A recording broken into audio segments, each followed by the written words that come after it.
Hey drifters, here's another wall carving tutorial. Today I will be covering advanced wall carve techniques such as switch carves, S carves, and inverted wall carves. Yes, I know it sounds scary, but after this video you can be carving along the walls like a pro.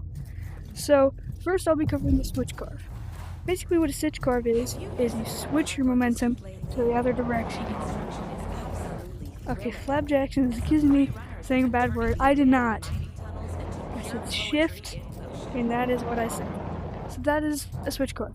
How you do it is with not very much speed. You launch, and you turn around and carve.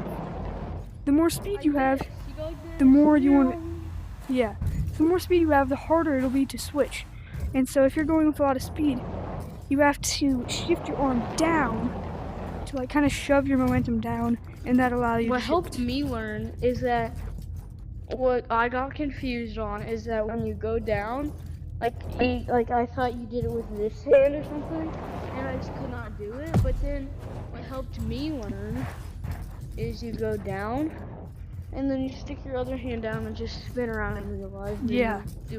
And so with switch carving, you can also do things like this, where you switch, go back up, and you switch kind of thing.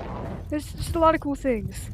And also, here is like what a switch carve looks like if you have more speed. And you quickly gain some speed. This isn't a whole lot of speed. You know, you just kind of shove down. I'm not the best at it. I don't keep. There's also a type of switch carve. It's the same idea, but it's like a different mechanic. And what you do is you go down, but then just like immediately, like you can go up and switch. But for this one, you go like you do a wall carve and then stick your hand down. And Yeah, that's a switch carve. Okay, so that's but you switch can also carving. do it like you can also go up. Alright, so on to the next type. So this is basically switch carving level 2, S carving. Basically where you do 2 switch carves That's what I did. in a single carve. And you need a big wall space to do this. And so basically all you're doing is you're just switch carving, and you go up and then you just switch carve again. You should probably be able to do this if you can switch carve well. It's not much of an extra tutorial I need to give here. So also a mechanic carve called a loop carve, which is really easy to practice right here. You just go up, you do a wall carve, but then you flick up and back, and then yeah, a loop carve over and over. is just basically a 360 wall carve, where you wall carve and you keep going in a circle. It's honestly really fun to do. They're really fun. Okay, on to the last advanced method of wall carving. Inverted wall carving. Now this is a inverted beast. wall carving is it's not the best one to learn on, but once you get booped by my wrench, you can do it in anything. Yeah, so, I just fell off the platform. you basically have wall carving, but it's just kind of a bit trickier to stick to the wall.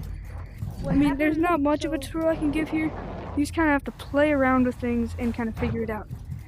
Sometimes what helps you is keep pushing your hand into the wall a little bit. Helps you stick to it more. So for me, when I was learning, what I did is I just turned my head and my body in real life to make the wall look just flat, like when I was beginning. And so then I fully missed, but then you could just do that. When you turn your body, it's kind of hard to see the wall. It's kind of hard, but if you get the wall, then you're good. And to jump into an inverted carve, you mean to jump more into the wall rather than along with the wall. Yeah, you can't just if you can't drop it. So if you go right here, you can't drop it. You can kind of, but you can only carve for a very small amount. And so some more advanced techniques are things like tassies, which I can't do, but it's basically wall carve, ceiling carve into a wall carve. You know, like this is. And then you like pinch it at the corner. I can't do it. It's really hard. That's a tassie. Dude, look to someone else's channel to see guides for tassies. But that's pretty much it. I hope you guys enjoyed the video. Make sure to leave a like if this helped you, subscribe, and comment on these videos. And comment ideas for what cars I should do next.